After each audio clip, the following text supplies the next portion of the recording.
48 മണിക്കൂർ വേണം അല്ല, ചിലപ്പോൾ 48 കൊല്ലം കഴിഞ്ഞാലും പുറത്ത് വരും. ഇറ്റ് കംസ് ഫോർ എവറാണ്. അപ്പം നമ്മുടെയൊക്കെ മനസ്സിൽ, എല്ലാവരുടെയും മനസ്സിലൊരു ചെകുത്താനും ഒരു ദൈവമുണ്ട്, അല്ലെങ്കിൽ ഒരു നന്മയും ഒരു തിന്മയും.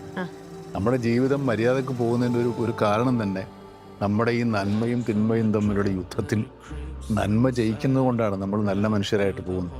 ഈ ലോകം നിലനിൽക്കുന്നത് തന്നെ അതുകൊണ്ടാണ്. എല്ലാ മനുഷ്യരും തിന്മയാണ് ജയിക്കുന്നുണ്ടെങ്കിൽ ലോകം എന്നേ തീർന്നിട്ടുണ്ടോ, ആലോചിച്ചിട്ടുണ്ടോ? അപ്പോൾ എല്ലാ മനുഷ്യൻ്റെ മനസ്സിലുമുണ്ട്. അത് എത്ര കാലം അടക്കി വെച്ചാലും അതൊരു ദിവസം പുറത്തേക്ക് വരും. പക്ഷേ അത് വളരെ മൈൽഡായിട്ടുള്ളവരുണ്ടാവും, ലൈറ്റായി ഒരു ചീത്ത പറയുന്നതുകൊണ്ട് ഒരു ദേഷ്യപ്പെടില്ലോ, ഇവിടെ അങ്ങനെ എന്തെങ്കിലും അങ്ങനെ അതിലൊക്കെ ചിലപ്പോൾ അതങ്ങ് പോവും. അത് മെൽറ്റായി പോകും.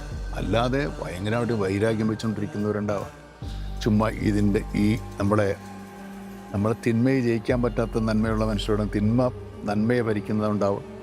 അങ്ങനെയുള്ളവരും ഉണ്ട്, പലരുടെയും നമ്മൾ കാണുന്ന മനുഷ്യരെല്ലാം ഒരുപോലെയല്ല. നമ്മൾ ഈ കാണുന്ന പോലെ അല്ല ആരും, അല്ലേ? അപ്പോൾ അതെൻ്റെ ഒരു ഉദ്ദേശമാണ്. നമ്മുടെ കഥാപാത്രം അങ്ങനെയാണ്. നമ്മുടെ കഥാപാത്രത്തിനെ നിങ്ങളെ കണ്ടു കഴിഞ്ഞാൽ എല്ലാവരും മര്യാദക്കാരാണ്. പക്ഷേ ഇതിനകത്ത് നിങ്ങൾ കാണാൻ പോകുന്ന അറിയാൻ പോകുന്ന, റിയലൈസ് ചെയ്യാൻ പോകുന്ന ഒരു സിനിമയിൽ ഈ രണ്ട് കഥാപാത്രങ്ങൾ തമ്മിലുള്ള സിമിലാരിറ്റി ഉണ്ട്.